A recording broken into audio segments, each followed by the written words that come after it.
Job. Chapter 26. Job replied, "How helpful you have been to this feeble man that I am. How supportive you have been to the weak. What good advice you have given to this ignorant man, demonstrating you have so much wisdom.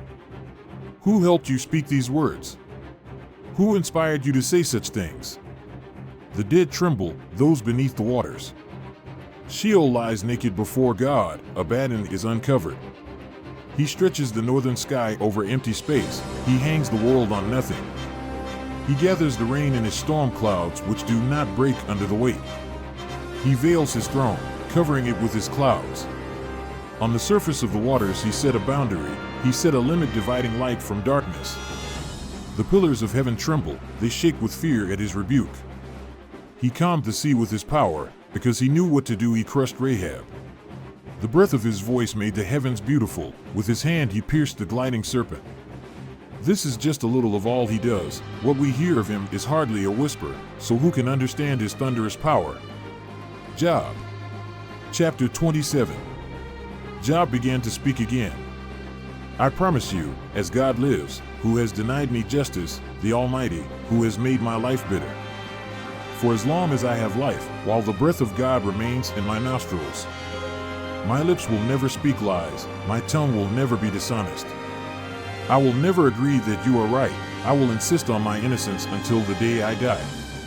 I'm convinced I'm right and will never give up believing this, my conscience will not condemn me as long as I live. May my enemy become like the wicked, may those who oppose me become like those who do evil. For what hope do those who reject God have when He cuts them down, when God brings their lives to an end? When times of trouble come to them, will God hear their cry for help? Do they have a good relationship with the Almighty? Can they call on God at any time? Let me explain God's power to you. I will not keep anything back that the Almighty has planned. If all of you have recognized this, why do you talk such vain nonsense? This is what God provides as the destiny for the wicked, this is the inheritance that the ruthless will receive from the Almighty. Even if they have many children, they will experience violent deaths or die of starvation. Those who survive will die from disease, and even their widows will not mourn for them. Even though they pile up silver like dust, and clothes like heaps of clay. Those who do good will wear the clothes, and the innocent will divide the silver among them. They build their houses like a moth, like some flimsy shelter made by a watchman. They go to bed rich, but never again. For when they wake up, it's all gone. Waves of panic flood over them, in the night a whirlwind snatches them away. The east wind picks them up and they're gone, carried away from where they were. The wind blows at them with full force, they try desperately to escape. People clap their hands at them and hiss at them wherever they are. Job. Chapter 28.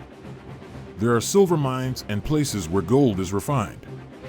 Iron is extracted from the earth and copper is smelted from its ore. Miners take lamps into the darkness underground and search for ore as far as they can go in the shadows and the gloom.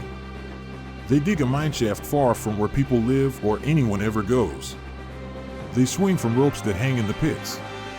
Bread comes from the earth, but underneath it looks as if it has been turned upside down by fire. Here the rocks contain lapis lazuli and the dust contains gold. No birds of prey can see these paths, no falcon's eye can perceive. No wild beasts have passed that way, the lion has not walked there. Miners attack the hard rock, they overturn the roots of mountains. They tunnel through the rock, looking carefully for every precious stone. They dam the sources of the rivers, and bring to light what is hidden. But where can wisdom be found? Where is the place to gain understanding? Human beings do not know the way to wisdom, it is not found among the living. The deep waters say, it's not here, and the sea says, it's not here either. It cannot be bought with gold, nor can it be purchased with silver. Its value cannot be measured, even with the gold of Ophir, it is more precious than onyx or lapis lazuli. Gold or fine glass cannot compare with wisdom, it cannot be exchanged for gold jewelry. Coral and crystal are not worth mentioning, the price of wisdom is far above rubies. Topaz from Ethiopia can't compare with it, it cannot be bought with the purest gold. So where does wisdom come from? Where is the place to gain understanding? Wisdom is hidden from the sight of all living things. Even the birds of the air cannot see it. Abaddon and Death say, we've only heard a rumor of it. Only God understands the path to wisdom. He knows where it is found. For he looks to the very end of the earth. He sees everything under heaven. He decided how strong the wind should blow and regulated the waters. He set a limit for the rain and made a path for the lightning. Then he considered wisdom. He examined it, gave it his approval, and declared it good. He said to humankind, to reverence the Lord is wisdom, and to turn away from evil is understanding. Job. Chapter 29. Job went on speaking. I wish I was back in the old days when God looked after me. His light shone above me and lit my way through the darkness. When I was young and strong, God was my friend and spoke to me in my home. The Almighty was still with me, and I was surrounded with my children. My herds produced much milk, and oil flowed freely from my olive presses. I went out to the city gate and took my seat in the public square. The young men saw me and moved out of the way. The elders would stand up for me. The leaders remained silent and covered their mouths with their hands. The voices of the officials were hushed. They held their tongues in my presence. Everyone who listened to me praised me. Whoever saw me commended me. Because I gave to the poor who called out to me and the orphans who had no one to help them. Those who were about to die blessed me. I made the widow sing for joy. Being true and acting right were what I wore for clothing. I was like eyes for the blind and feet for the lame. I was like a father to the poor, and I defended the rights of strangers. I broke the jaw of the wicked and made them drop their prey from their teeth. I thought I would die at home after many years. Like a tree, my roots spread out to the water. The dew rests on my branches overnight. Fresh honors were always being given to me. My strength was renewed like an unfailing bow.